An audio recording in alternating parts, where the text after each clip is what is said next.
I'm Martin Savage in New York. We welcome our international viewers. Let me bring you up to date to where things stand. We are waiting for New York City Police Commissioner William Bratton and Mayor Bill de Blasio to speak at a news conference at a hospital in Brooklyn. That's the image you're looking at there on the screen. And that is where two uniformed police officers died this afternoon after a man allegedly walked up to their patrol car and shot them. It happened in the Bedford-Stuyvesant neighborhood of Brooklyn. Witnesses say that a gunman approached the marked patrol car from behind and shot both police officers while they sat inside. Police have identified the suspect, who allegedly shot himself in a subway station with police officers in chase. We have our cameras live in New York City at the hospital where the New York mayor and the police commissioner are expected to speak at any moment. As soon as they do, we will jump directly to that. In the meantime, we will carry on our conversations that we have been having with law enforcement analyst Tom Fuentes, a former deputy FBI director, CNN Money Tech correspondent Lori Siegel, and on the phone, former New York police detective Harry Howe.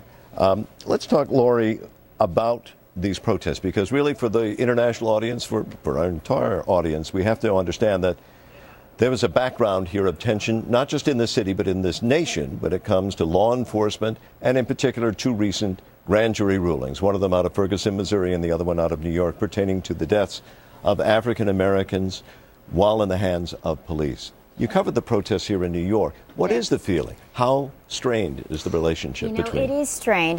The protests here in New York, when this decision was made with the Eric Garner case, they were mainly peaceful. People looked at Ferguson and said, Let me interrupt you right there. I'm sorry, Sure. Because I think we're getting indications that we may be very close. We're watching the pressers underway. Let's listen now.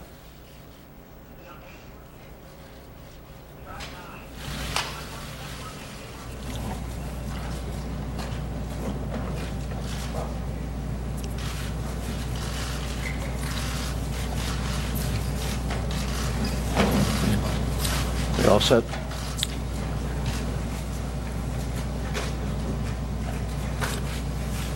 Mayor and I have just come from visiting with the families of our two murdered police officers. It's a time of great emotion, of great passion. And so please bear with us as we try to bring some sense to the madness that occurred this afternoon in the streets of Brooklyn. It's sometimes difficult to find the words to speak to events like those that occurred today, to try to make sense of them, but we'll try. Today, two of New York's finest were shot and killed with no warning, no provocation. They were quite simply assassinated, targeted for their uniform and for the responsibility they embraced to keep the people of this city safe. At approximately 2:47 p.m. today, Police Officer Wenjian Liu and Police Officer Rafael Ramos were assigned to a critical response vehicle, CRVs as we refer to them, in the confines of the 7-9 precinct. While CRV is traditionally used for counterterrorism operations, this past May, we also assigned some vehicles to housing developments throughout the city, developments that had seen an increase in violence in the early part of the year, like the Tompkins houses where the officers were stationed. While sitting in a marked NYPD police car in full uniform, both were ambushed and murdered in front of 98 Tompkins Avenue in the Bedford-Stuyvesant area of Brooklyn, New York City.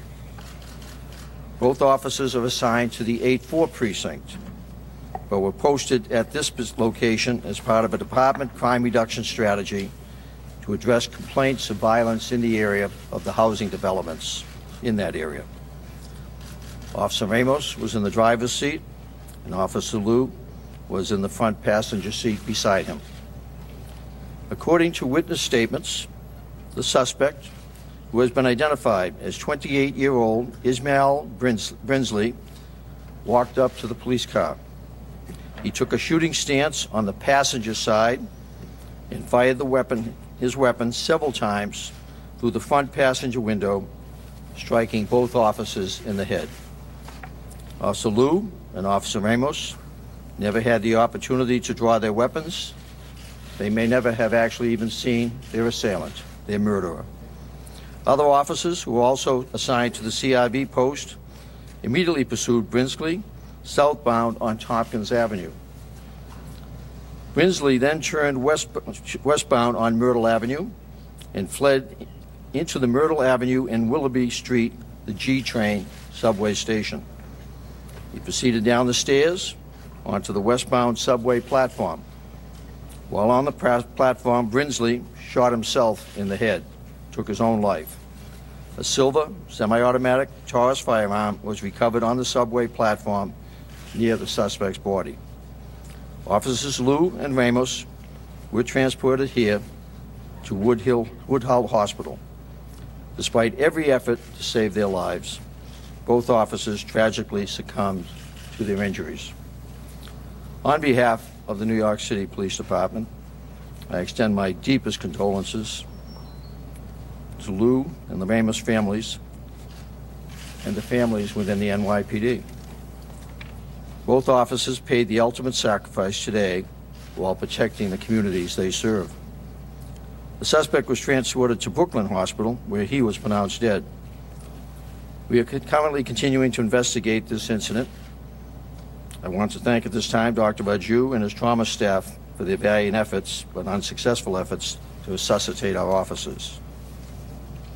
Some background information relative to the events leading up to the murder of our two officers today. At approximately 5:45 this morning in Baltimore County, Maryland, a female believed to be Brinsley's former girlfriend was shot and seriously wounded by Brinsley at her residence. Baltimore County detectives later received information from the victim's mother that Brinsley was posting on the victim's Instagram account.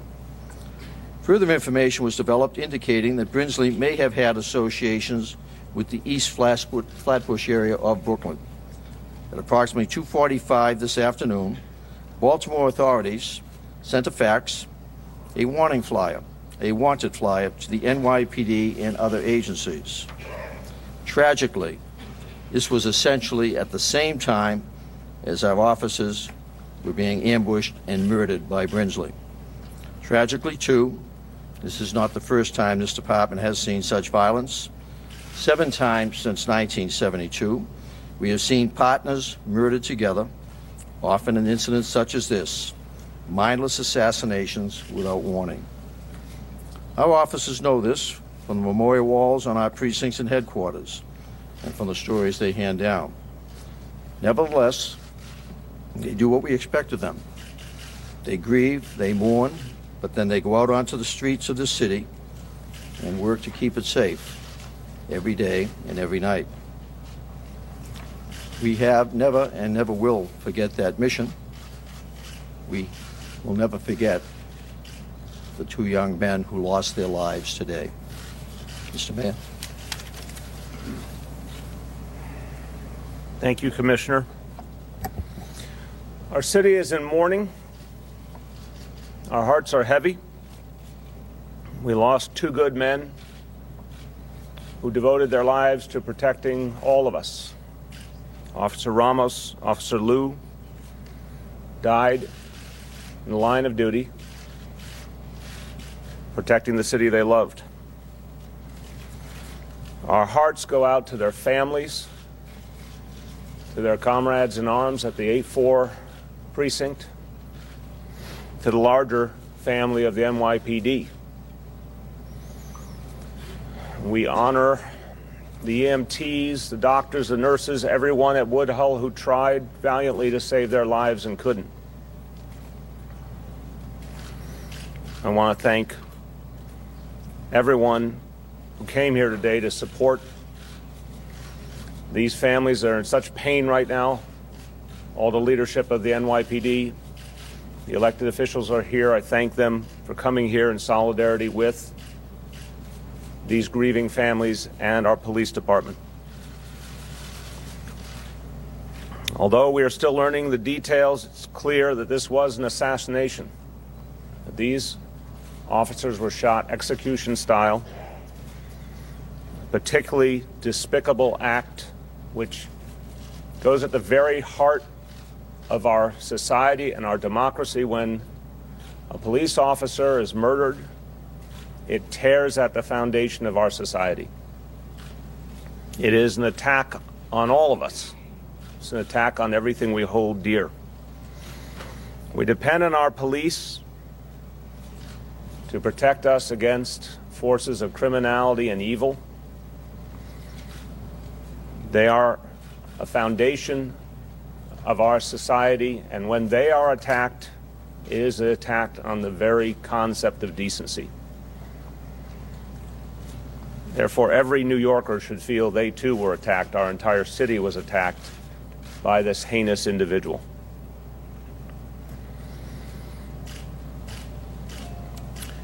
Even though the assailant took his own life, we'll be vigilant for any information about anyone else who might be involved.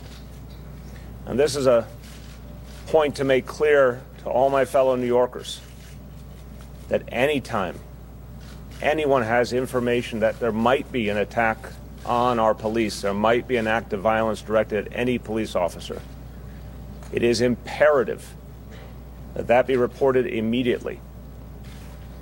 You heard the Commissioner outline the tragic timeline. But anybody who sees a posting on the internet or any other indication of an intention to attack the police must report it immediately. Call 911, report to a police officer, but whatever the situation, that information must get into the hands of the police immediately so we can protect the lives of our police officers and, in fact, of all of us, since they protect us.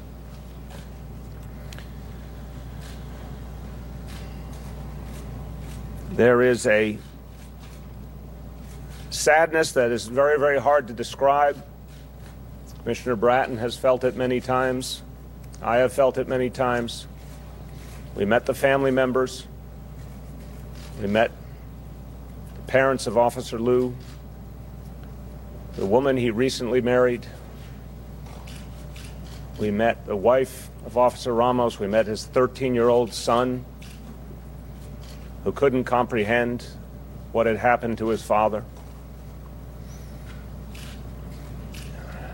And with other public servants and with leaders of this police department, we prayed over the bodies of these two officers. And I ask that all New Yorkers pray for them, pray for their families. It's a moment of terrible loss, and it's a moment when we must all come together to support these families, support healing, and to be thankful that there are heroes among us like Officer Ramos and Officer Liu.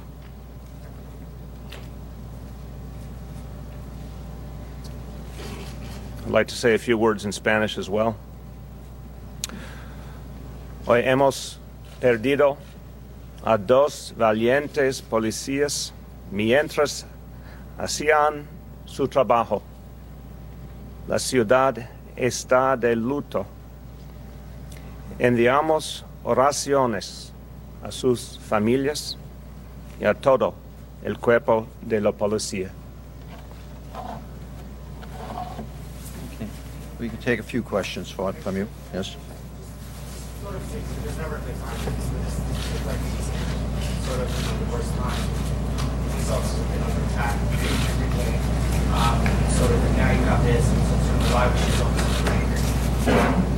just wanted you to talk about, how does this department now move forward, sort of, some of the emotions behind There is no more emotional time in the life of a police officer in policing than when a death occurs.